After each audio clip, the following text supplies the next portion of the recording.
Now, the arts industry has remembered Shona Ferguson as a giant who had a spirit of giving and expecting nothing in return. A memorial service was held in his honor on Friday. He was laid to rest on Wednesday after succumbing to COVID-19 complications in hospital. Newzroom Afrika's Mnisi has that story. A gentle giant who always stood out from his peers in his country of birth, Botswana. I'll talk about the boys. So, in high school, Shooks had a band of merry men, or boys, fondly referred to as the boys. They were all pretty boys, all of them. Dihanka, if you will. And girls loved them, guys wished they were them, and they were always dressed to the nines, like they were always dressed to the nines. Back then it was baggy pants, because it was acceptable to wear pants that baggy.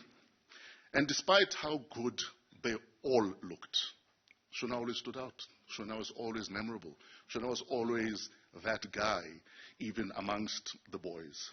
Emotional scenes played out as colleagues honored his contribution to the empire built with his wife, Shona Ferguson, that has gone on to touch lives both on screen and on set. Thank you to you and Mr. Shaw, because you are one, for allowing God to work through you, for being signs and wonders that point in his direction. Because one thing about Mr. Shaw, he loved himself some Jesus, and he was unashamed. And I want to say thank you for allowing God to use you, and for being distribution centers, for inspiring us, for encouraging us, for the employment, for the opportunities, for the hope, for just showing us that all things are possible through Christ. Mr. Shaw was the most giving, prayerful person I have ever met.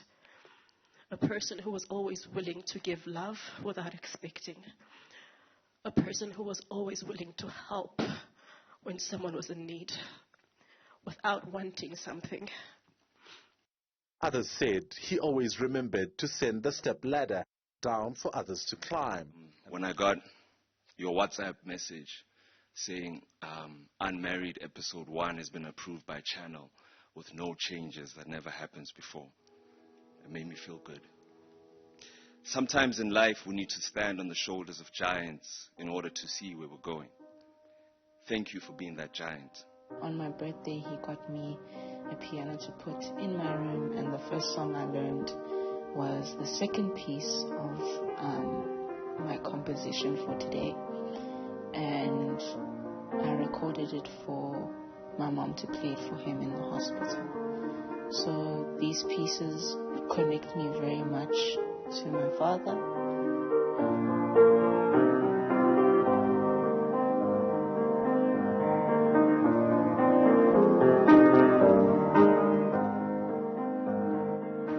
And for the first time since his passing, exactly a week later, his wife, Shona Ferguson, speaks of the man she loved.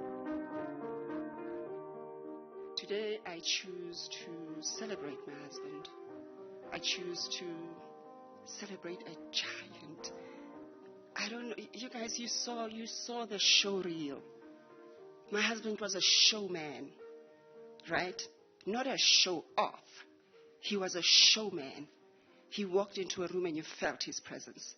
He walked into a room and you felt God's presence.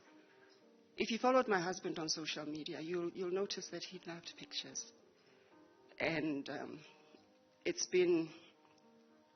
almost been like a revelation to me that he was building memories for us. Because now we have all that. He's all over. He's everywhere. Everywhere we look, Shona is there. You know, which is why I'm still speaking of him in the presence. Because number one, he's here. In my heart, he's not going anywhere. Well, this particular chapter is closed. One thing is for certain. The show goes on. Shona Ferguson looks set to steer the ship. For Newzroom Afrika on Channel 405, I'm Mnisi in Johannesburg.